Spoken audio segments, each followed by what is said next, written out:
तो मुझे मिश्रा आप सभी का एक बार फिर अपने यूट्यूब चैनल पे स्वागत करता हूँ।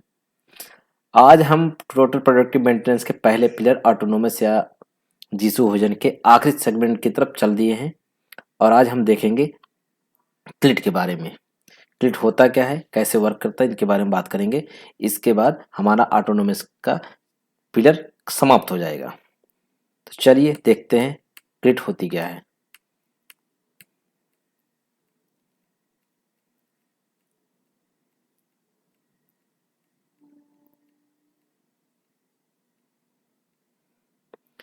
क्लिट एक्टिविटी, तो पहले जान लेते हैं व्हाट इज क्लिट। क्लिट होता क्या है। क्लिट क्या है, क्लिट एक स्ट्रक्चरल प्रोसेस है किसी भी पार्ट या मशीन का लाइफ को इन्हेंस या इम्प्रूव करने के लिए। मतलब किसी भी मशीन या उसके सब असेंबली या उसके किसी पार्ट की लाइफ को इम्प्रूव करने के लिए जो स्ट्रक्चरल प्रोसेस हम यूज करते हैं उसको ही हम क्लिट कहते हैं। क्लिट क्या है, क्लिट एक शॉर्ट फॉर्म है किसका, clean, lubricate, inspect and Titan का। और ये सारी कौन परफॉर्म करता है, ऑपरेटर। ये एक्टिविटी जो क्लिट की होती है इसको कौन परफॉर्म करेगा, वो करेगा ऑपरेटर। जैसा कि आप जानते हैं ऑटोनोमस या डिसीजन की जितने भी एक्टिविटीज होती मैक्सिमम क्या सारी की सारी ऑपरेटर ही करता है और ऑपरेशन डिपार्टमेंट ही करता है। तो क्लिट ऑपरेशन एक क्लिट भी एक ऑटोनोमस मेंटेनेंस का पार्ट है। तो इसकी सारी की सारी एक्टिविटीज को कौन परफॉर्म करेगा, ऑपरेटर करेगा। कुछ कंपनियां थोड़ा सा ना क्लिट को किसी और वर्ड में यूज करती है, जैसे कि फिटकल मैंने लिख रखा है यहाँ पे, FITCAL। तो कुछ कंपनियां इस नाम से भी जानती हैं। फिटकल का फुल फॉर्म क्या होता है एक एक वर्ड का, F for feeling, I for inspect, T for Titan, C for clean, A for adjust and L for lubrication. तो सेम वही जो क्लिट है वही यह भी है, दोनों सेम है। लेकिन कुछ इंडस्ट्रीज को क्लिट के नाम से जानती है, कुछ इंडस्ट्रीज को फिटिकल के नाम से जानती हैं। ठीक है दोस्तों। तो मुझे तो थोड़ा सा इसको और डीपली जान लेते हैं। क्लीन में क्या करते हैं, किसी भी स्पेसिफिक पार्ट या सरफेस को किसी भी स्पेसिफिक या मेंशन टेक्नोलॉजी से स्पेसिफिक स्टैंडर्ड में साफ करने का एक प्रोसेस होता है।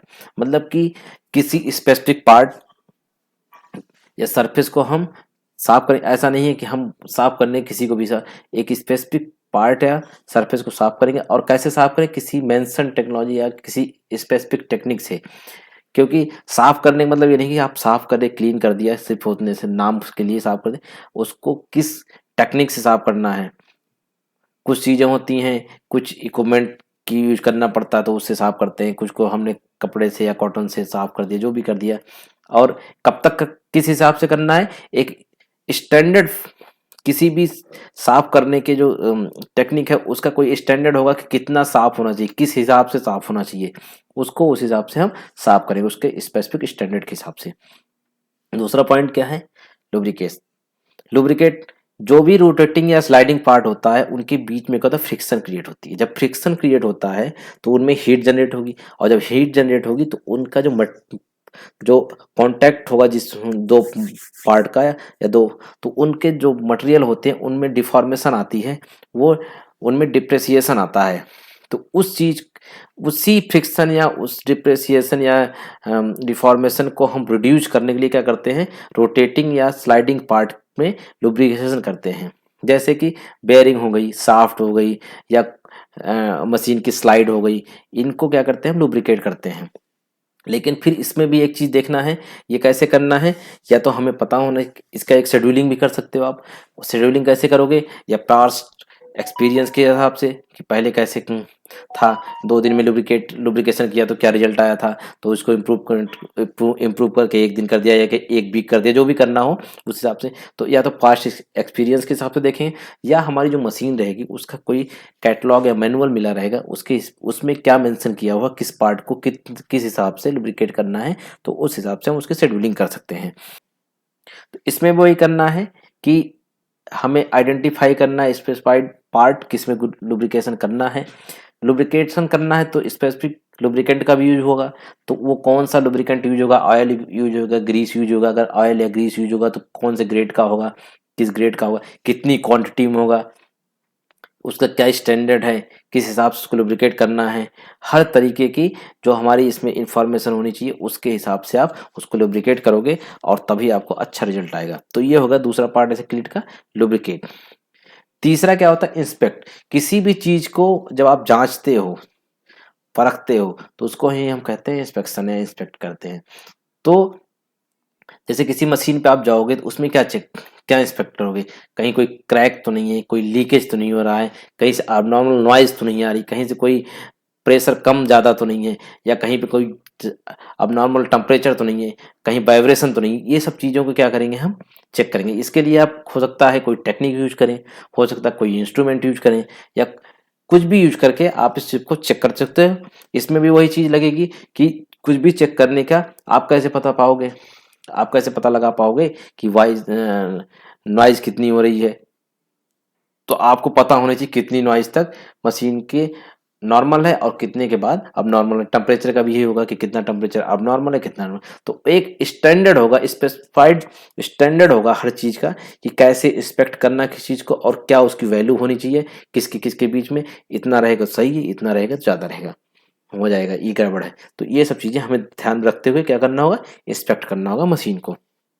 और ये सब सारी एक्टिविटीज कौन करता है, ऑपरेटर करता है। क्यों, क्योंकि वो डेली बेस पे कर सकता है इन सब चीजों को, वो मशीन पे परमानेंट रहता है। और आखिरी और चौथा सेगमेंट क्या है क्लिट का, टाइटन। किसी भी पार्ट को टाइट करना, किसी भी चीज को टाइट करना, जैसे बेल्ट, बेल्ट चलते चलते क्या हो जाती है, उसमें लूजनेस आ जाती है। वो दो तीन रीजन होता है, या तो हो सकता है बेल्ट का मटेरियल खराब हो सकता है कि बेल्ट में हीट हीट जनरेट होती हो, जो भी हो, लेकिन कभी कभी लूज है तो उसमें क्या होगा, उसको बेल्ट को टाइट करना होगा स्पेसिफिक स्टैंडर्ड के हिसाब से, उसमें भी एक स्टैंडर्ड लगेगा।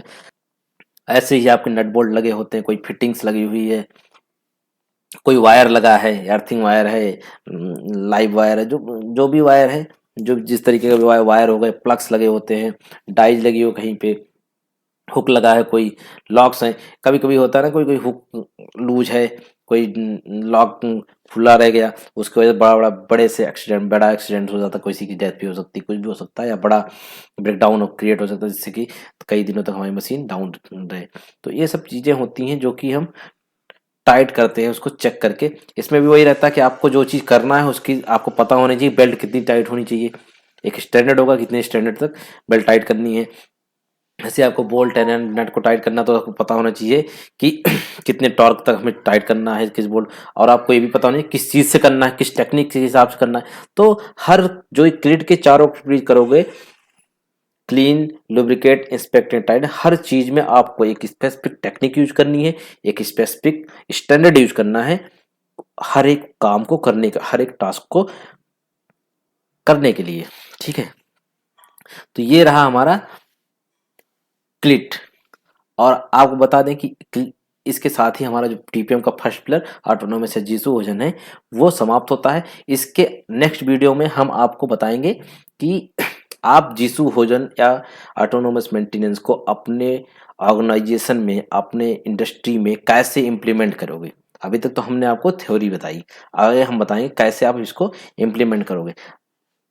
ठीक है, तो आशा करता हूँ हमारा वीडियो आपको आज का अच्छा लगा होगा। अगर आपको हमारा वीडियो अच्छा लगा हो तो हमारे चैनल को सब्सक्राइब कर लीजिए, बेल आइकन को भी प्रेस कर दीजिए, जिससे कि आने वाले हमारे वीडियो का नोटिफिकेशन आपको टाइम टू टाइम मिलता रहे। Thank you for watching my video. मिलते हैं नेक्स्ट वीडियो में। Thank you.